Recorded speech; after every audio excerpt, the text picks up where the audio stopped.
If you're serious about manufacturing, at some point you probably consider building or working with a CNC machine shop. Whether you're a pro developer, engineer, or entrepreneur, CNC machining is one of the most valuable and precise methods for creating parts out of metal, plastic, and even some composite materials. But what exactly goes into running a CNC machine shop? What kind of machines do you need and how much does it cost? Let's break it all down in detail. CNC stands for Computer Numerical Control.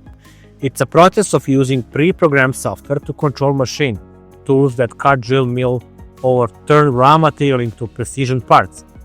Unlike manual machining, CNC is automated, highly repeatable, and capable of producing complex parts with very tight tolerances, often within thousandths of an inch, millimeter.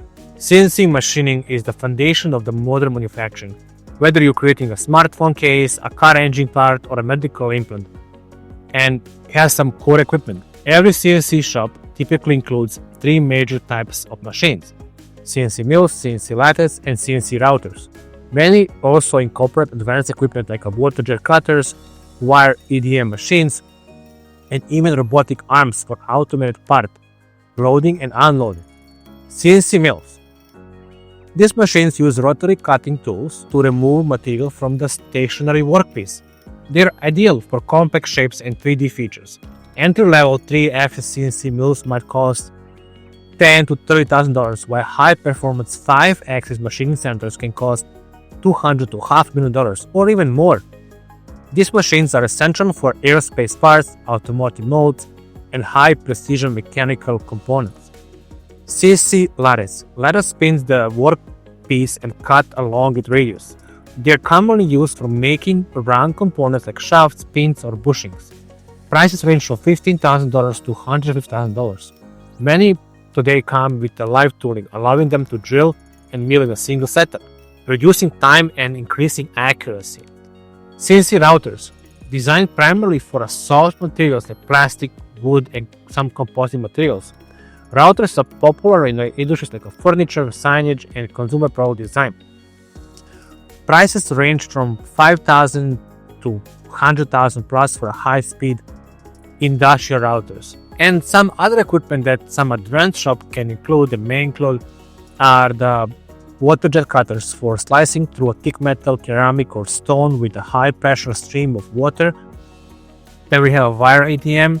It's a basic electrical discharge machining. It helps cuts in hard metal using a thin wire and electrical discharge. Then we have a laser cutters. They're very common. They're for high-speed, high-precision sheet metal cutting. And then we have a robotic arms for loading or unloading inspections or even welding. On top of that, there are some toolings and fixtures that you will need on top of your CNCs. Is like a drill, anvils, insert holders, collets, and custom fixtures. Tooling can cost from few hundred to $10,000, depending on complexity and material. A tool crib for a well-equipped shop might represent an investment of $10,000, $15,000 or even more. Tooling life and replacement frequency is basically a cutting parameter critical. And modern shops often use tool preseters and inventory managers to optimize the whole system. Software requirements. To run CNC shop, software is just as important as hardware. You need a CAD software, such as SolidWorks or Inventor, to create a design. Then you have a CAM software that controls the whole system. If you are familiar with some CNC shops or you have some suggestions, or you have your shop and would like to hear your story, feel free to comment and let us know.